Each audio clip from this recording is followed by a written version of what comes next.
IPL অকশনে KKR on fire, কারণ KKR তুলে নিয়েছে ক্যামেরন গ্রিনকে। তো গ্রিন যে কেকেআর এ যাবে সেটা কার্যত নিশ্চিত আমরা ছিলাম যে গ্রিনের জন্য শেষ পর্যন্ত সিএসকে এবং গ্রিনের জন্য কেকেআর লড়াই করবে, গ্রিন কেকেআর এ যাবে।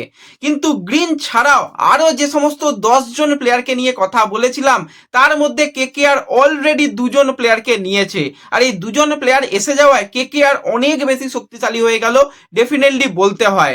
তো সেই লিস্টের মধ্যে আমাদের উইকেট কিপার ব্যাটসম্যানদের মধ্যে লিস্ট ছিল, সেখানে আমরা বারবারই বলেছিলাম ফিন অ্যালেনকে কিন্তু কেকেআর এর টার্গেট করা উচিত, কারণ রিসেন্ট টাইমে 178 স্ট্রাইক রেটে সে ব্যাটিং করছে টি20তে এবং তার অ্যাভারেজ মোটামুটি 32, যেটা কিন্তু টি20তে দুর্দান্ত। এবং তাকে ওপেনিংয়ে খেলানো যেতে পারে, নাম্বার 4-এ খেলানো যেতে পারে, দুটো অপশন সে এনে দিচ্ছে। তো অবশ্যই ফিন অ্যালেন কিন্তু কেকেআর এর জন্য একটা বেস্ট অপশন হবে, তোমাদের জানিয়েছিলাম। তো সেই ফিন অ্যালেনকেও কিন্তু শেষ পর্যন্ত কেকেআর তুলে নিল, বিধ্বংসী উইকেট কিপার ব্যাটসম্যান। এবং ফিল সল্টের থেকেও কিন্তু রিসেন্ট টাইমে সে যথেষ্ট ভালো ফর্মে রয়েছে, পরে আরো ডিটেল আলোচনা করা যাবে। তো আমরা ফার্স্ট সেটের পর তোমাদের ভিডিও দিয়ে জানিয়েছিলাম যে ক্যামেরন গ্রিন এসে গেছে কলকাতায়।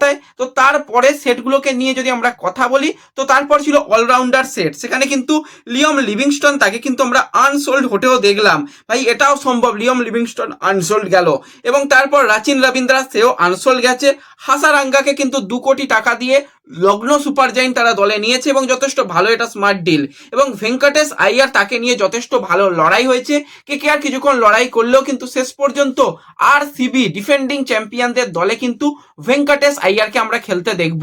চেন্নাই সুপার কিংস কথাবার্তা বললেও শেষ পর্যন্ত ভেঙ্কটেশের জন্য বিটি করলো না, শেষ পর্যন্ত গিয়ে আরসিবি কিন্তু ভেঙ্কটেশের জন্য বিট করলো এবং তাকে কিন্তু তুলে নিল। এছাড়া যদি আমরা কথা বলি কুইন্টেন ডিকককে কিন্তু মাত্র 1 কোটি টাকায় মুম্বাই ইন্ডিয়ান্স নিয়েছে এবং তার রিইউনিয়ন হয়ে গেল বলতেই হয়। জনি বেয়ারস্টোক এখনো পর্যন্ত আনসোল্ড গেছে, জেমি স্মিথ আনসোল্ড গেছে, রামানুলবা গুরবা সেও কিন্তু আনসোল্ড গেছে। এছাড়া বেন ডাকেট, খুবই একজন ট্যালেন্টেড উইকেট কিপার ব্যাটসম্যান, তাকে কিন্তু 2 কোটি টাকাতে দিল্লি ক্যাপিটালস সে কিন্তু তুলে নিয়েছে। এছাড়া যদি বলি ফিন অ্যালেন, তাকেও বললাম যেটা 2 কোটি টাকায় কেকেআর পেয়ে গেছে, দুর্দান্ত ভাবে কিন্তু এটা পেয়েছে বলতেই হয়। এবং কিউডিকে সেও কিন্তু ব্যাক করেছে, সেও কিন্তু আরো একবার তাকে আমরা মুম্বাইয়ের হয়ে খেলতে দেখবো এবং যথেষ্ট ভালো হয়েছে। এছাড়া ওয়েন মুল্ডারের কথা বললে সেও কিন্তু আনসোল্ড গেছে। এছাড়া কিন্তু ম্যাট হেনরি বোলারদের মধ্যে আনসোল্ড গেছে। 2 কোটি টাকাতে কিন্তু একজন দুর্দান্ত বোলারকে আরসিবি পেয়ে গেছে, সেটা হচ্ছে জেকব ডাফি, খুবই ট্যালেন্টেড একজন ফাস্ট বোলার, তাকে কিন্তু পেয়ে গেছে।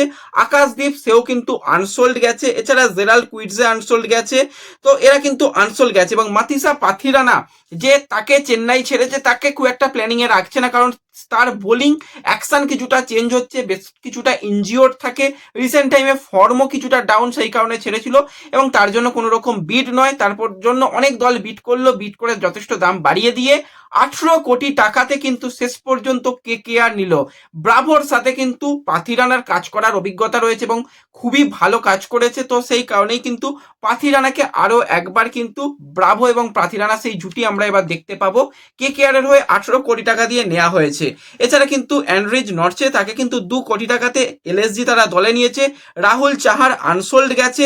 রাহুল চাহার যে পেছনে যেতে পারতো এবং শেষ পর্যন্ত চেন্নাই সুপার কিংস লড়াই করেছিল, কিন্তু রবি বিষ্ণুইকে 7 কোটি 20 লক্ষ টাকা দিয়ে কিন্তু রাজস্থান রয়্যালস নিয়েছে। এবং সিএসকে একমাত্র প্লেয়ার 2 কোটি টাকাতে নিয়েছে, সেটা হচ্ছে আকিল হোসেন, এটাও একটা খুবই ভালো। মুজিবকে কিন্তু আনসোল্ড দেখলাম। এছাড়া কিন্তু আনসোল্ড দেখেছি আমরা মাতৃসা থিকসানা, তাকেও কিন্তু আমরা আনসোল্ড হতে দেখলাম। তো এগুলোই কিন্তু অকশন এখন পর্যন্ত হয়েছে, এরপরও এখন অনেক অকশন বাকি রয়েছে। সমস্ত লেটেস্ট আপডেট আমাদের Facebook page, WhatsApp channel, Telegram চ্যানেলে পেয়ে যাবে। চ্যানেলে প্রথমবারের জন্য এলে চ্যানেল সাবস্ক্রাইব করে নিও। দেখা হবে পরবর্তী ভিডিওতে, ধন্যবাদ।